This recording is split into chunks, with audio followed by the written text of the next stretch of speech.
एक व्यक्ति से आप प्रभावित हो सकते हैं भारतीय इतिहास के नायकों में, तो अम्बेडकर जी उस तरह के व्यक्ति हैं जिससे आप पूरे जीवन में आप प्रेरणा ले सकते हैं। इनके जीवन को आप देखेंगे सुबह शुरू से कितना कठिनाइयों भरी जीवन रहा है।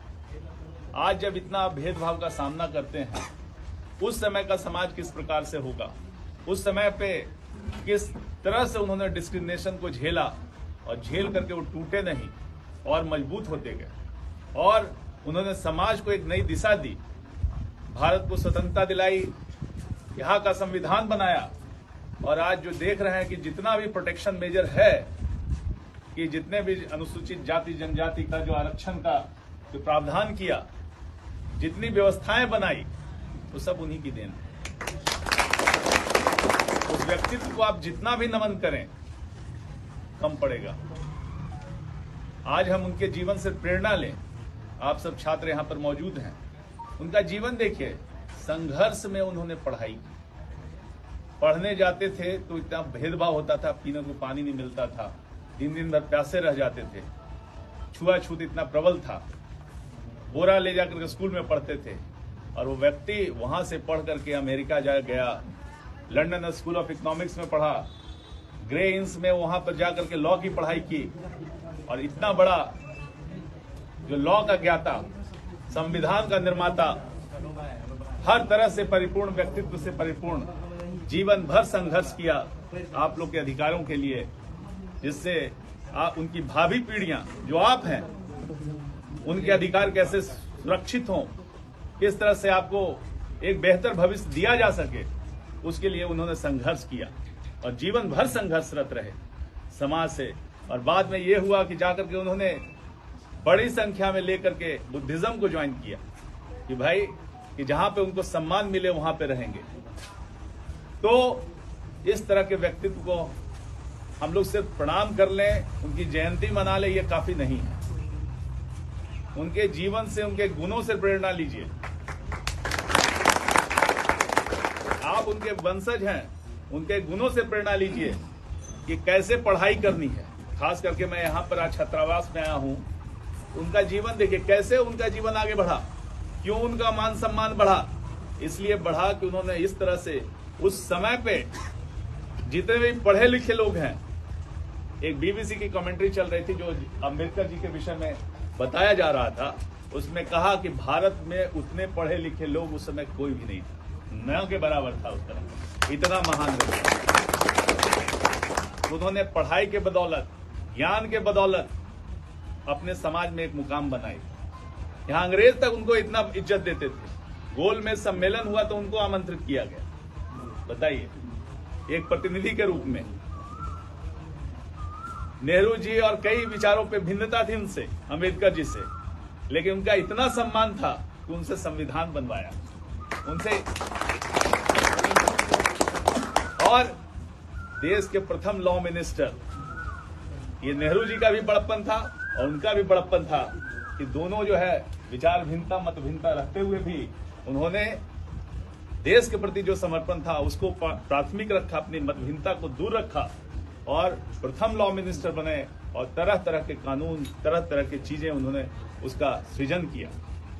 तो उस व्यक्ति के जीवन से सीखना चाहिए कि यदि हम लोग जो भी दलित हैं, कमजोर हैं, समाज के पिछड़े वर्ग के लोग हैं, यदि आगे बढ़ना है तो पढ़ाई ही मूल अस्त्र।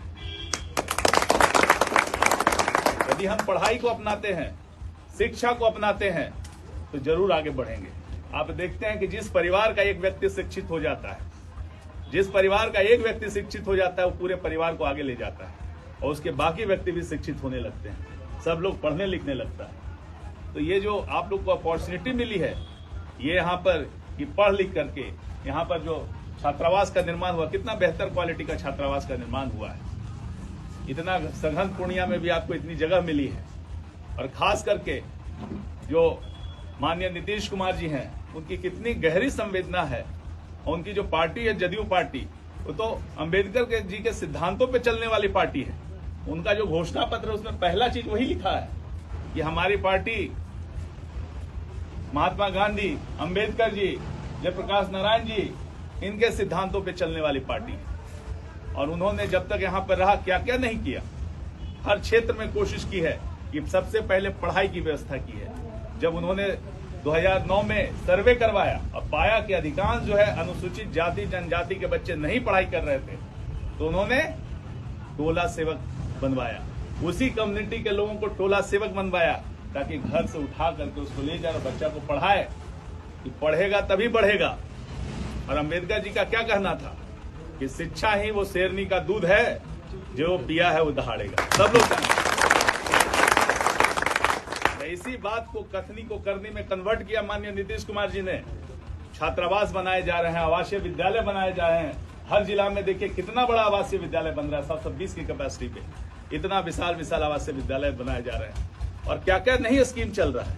छात्रावास में रहिए तो पैसा भी मिलेगा, अनाज भी मिलेगा, सब तरह का सुविधा मिलेगा ताकि बच्चे पढ़ सके। सबका उद्देश्य क्या है? खाना खिलाना उद्देश्य नहीं है, उद्देश्य है पढ़ाना, शिक्षित करना, समाज में आगे बढ़ाना, ये उनका उद्देश्य है। तो हमको लगता है कि जिस तरह के बच्चे सामने हैं उनको अम्बेडकर जी का जीवन का अनुकरण करना होगा और माननीय नीतीश कुमार के कार्यों को पहचानना होगा। और ये देखिए कि ये जदयू भी पार्टी पूरी तरह कमिटेड है इसके लिए कि वह अनुसूचित जाति जनजाति दलित समाज पिछड़े अति पिछड़े लोगों का कल्याण कैसे।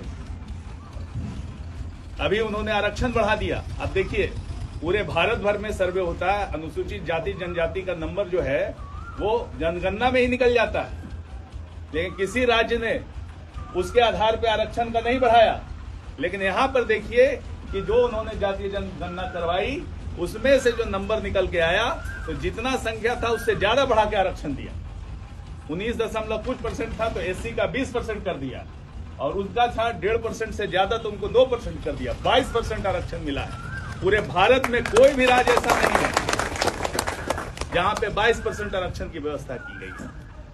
तो खाली कहना नहीं होता है, करना होता है। बड़े बड़े लोग आते हैं, मीठी मीठी बातें करते हैं, बढ़िया बढ़िया बात बोलेंगे, लेकिन एक बात आप गांठ बांध के रख लीजिए, कौन क्या बोलता है उससे प्रभावित मत होइए, कौन क्या करता है उससे प्रभावित होइए, और हमेशा जो व्यक्ति काम करता है उससे प्रभावित होइए। यहाँ पर भी देखिए कैंडिडेट लोग आ करके बोल रहे हैं कि हम बगुला भगत हैं, हम जो है ये गरीबों का मसीहा हैं, हम ये करेंगे वो करेंगे, लेकिन उनका काम देखिए पहले से क्या किए। तो काम को पहचानिए, लोग को पहचानना है तो उनके काम को पहचानिए। जो काम करता है उसको देखिए, बोली पे मत जाइए। बोली मीठा बोलने वाले बहुत लोग हैं और बहुत बगला भगत घूम रहे हैं पूरे समाज में। उनको पहचान करके आप जो सही आदमी की पहचान कीजिए, कौन सही है कौन गलत है। यदि व्यक्ति की पहचान आप अच्छे से कर लेते हैं तो अवश्य जीवन में आगे बढ़ेंगे। और मैं सभी को यहाँ पर शुभकामना देता हूँ इस अवसर पे, सब जीवन में आगे बढ़ें, बड़े बड़े स्थानों को प्राप्त करें, अच्छे कॉलेजों में जाएं, अच्छे जगह पे नौकरियां पाएं, सब अपने परिवार को आगे बढ़ाएं। इसलिए इस शुभकामना के साथ मैं अपना वक्तव्य शेष करता हूं।